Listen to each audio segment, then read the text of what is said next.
बहुत ज्यादा अटेंडेंस है, क्या बात है। हम लोग कुछ बोले थे पहले आप लोग को चेक करने के लिए, किए? इकोनॉमिक सर्वे से सब लोग किए? नहीं। आप आप।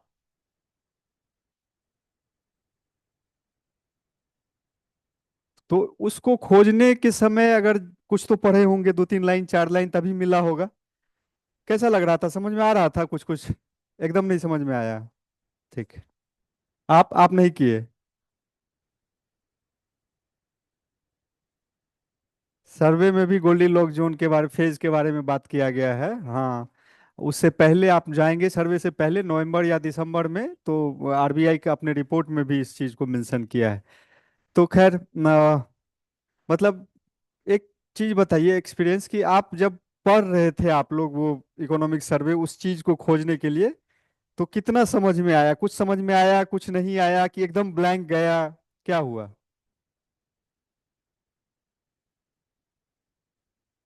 तो वहां पे आपको लग रहा होगा, मतलब जो जो टर्म क्लास में हुआ वो सब आपको लग रहा होगा कि ये जाना पहचाना है। जो बहुत, और उसके अलावा बहुत सारा नया टर्म मिला होगा तो आप लोग को दिक्कत हुआ होगा। तो देखिए, रेफरेंस उसी को बनाना है। समझ गए अभी हम क्यों ये एक्सरसाइज करवाए? रेफरेंस आपका वही रहेगा, economic survey, Bihar economic survey और करंट अफेयर्स, यहीं से क्वेश्चन कवर होगा। बहुत हाई प्रोबेबिलिटी है कि इस बार Goldilocks phase BPSC prelims में पूछे या यूपीएससी प्रीलिम्स पूछे, क्योंकि ये बहुत न्यूज में रहा है। तो आपको आएगा वहीं से क्वेश्चन। बस हम ये बोले कि ये जब तक टर्म्स क्लियर नहीं होगा तब तक आपको वो समझ में नहीं आएगा। किताब खोल भी लेंगे तो उसका कोई इम्पैक्ट नहीं है। तो सारा जो हम लोग एफर्ट कर रहे हैं वो बस बेसिक फाउंडेशन को मजबूत करने के लिए कर रहे हैं। इस कॉपी से कुछ नहीं आएगा। बहुत ओपनली, बहुत ब्लैटेंटली हम बोल रहे हैं कि इस कॉपी से कुछ नहीं आएगा। बहुत आएगा तो एक आध क्वेश्चन आ गया तो आ गया, अदरवाइज नहीं आएगा। ठीक है। तो कंसेप्ट क्लियर करने पे रखे रहेंगे। हम लोग पिछली बार 2 ब्लॉक बना के देख लिए थे, इनकम, एक्सपेंडिचर, प्रोडक्ट, ये सब देख लिए थे ना, कॉपी में नोट डाउन कर लिए थे ना वो ब्लॉक जो हम लोग बनाए थे, कि इधर से दिखाए थे ये क्या सप्लाई करेगा, इसको क्या मिलेगा। फिर मैन, ये वाला जो बनाए थे, मोर और लेस ये समझ गए थे। तो अगर हम बात करें कि methods of measuring national income, राष्ट्रीय आय के गणना की विधियां।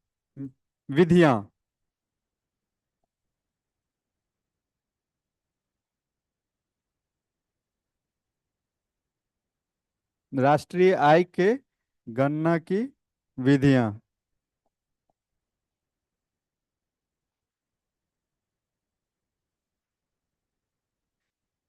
तो हम बेसिकली आपको तीन तीन चीज बताए थे। पहला बताए थे जो प्रोडक्ट, उत्पाद जिसको बोले, या आउटपुट,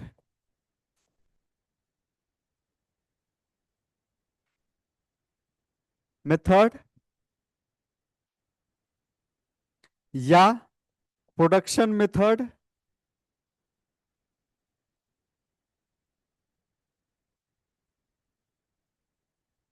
या ग्रॉस वैल्यू एडेड मेथड, जो सकल, या वैल्यू एडेड मेथड, क्यों अभी ग्रॉस पे जाएंगे, वैल्यू एडेड मेथड, जिसको सकल मूल्यवर्धन भी बोलते हैं।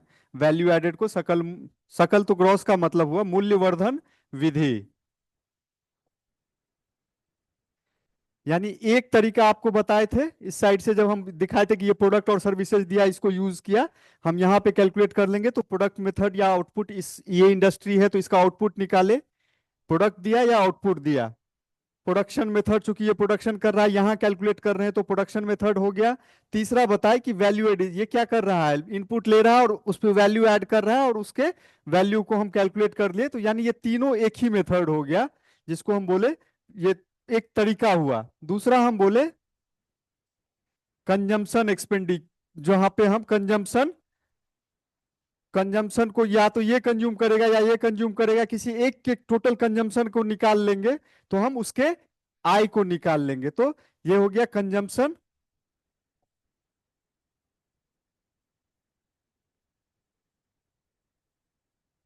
या एक्सपेंडिचर मेथड।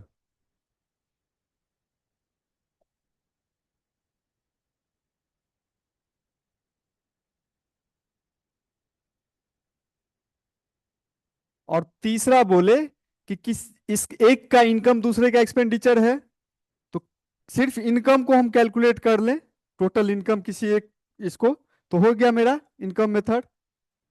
एक प्रोडक्ट को निकाले, एक कंजम्पशन को निकाले, और एक बोले कि हम इनकम जो अगर ये कर लेंगे तो इनकम मेथड।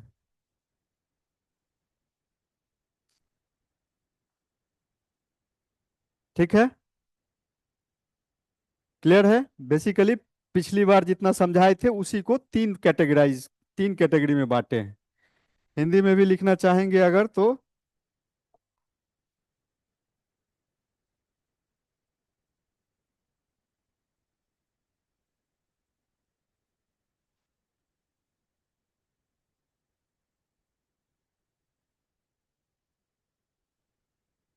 उत्पादन या, इसका हो गया उत्पादन या मूल्यवर्धन विधि पहला। उत, ऐसे कर सकते हैं, हिंदी में लिखेंगे तो उत्पादन या मूल्यवर्धन विधि।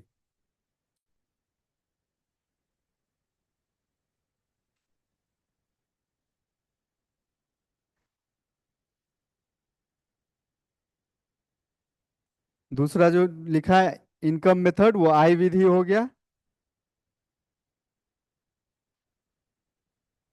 और तीसरा हो गया कंजम्पशन का, क्या बोलते हैं, उपभोग या व्यय विधि।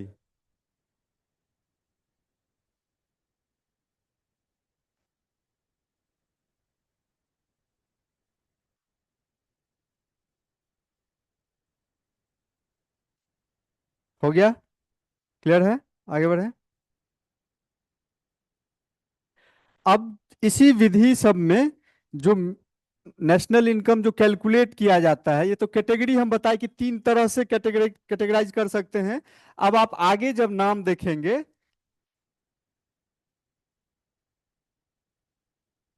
मेजरमेंट ऑफ नेशनल इनकम,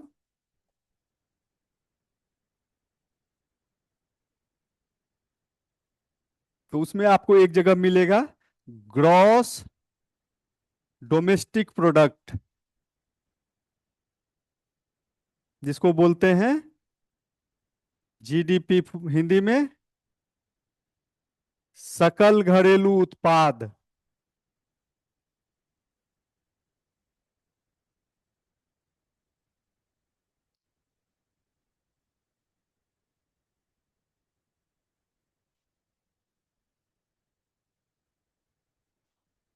दूसरा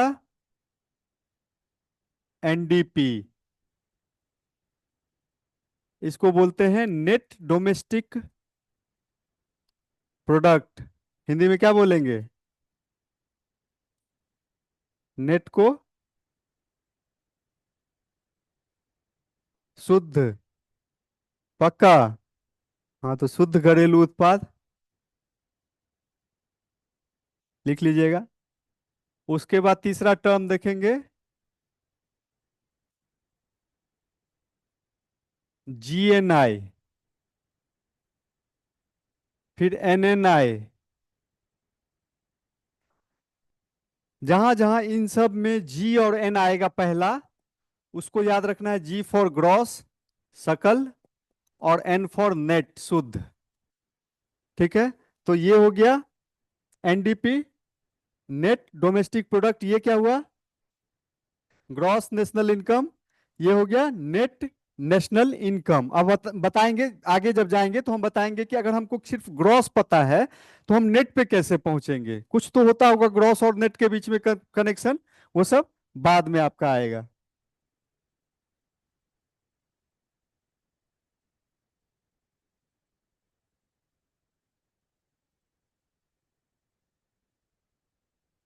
क्लियर है। फिर एक आएगा एनएनडीआई।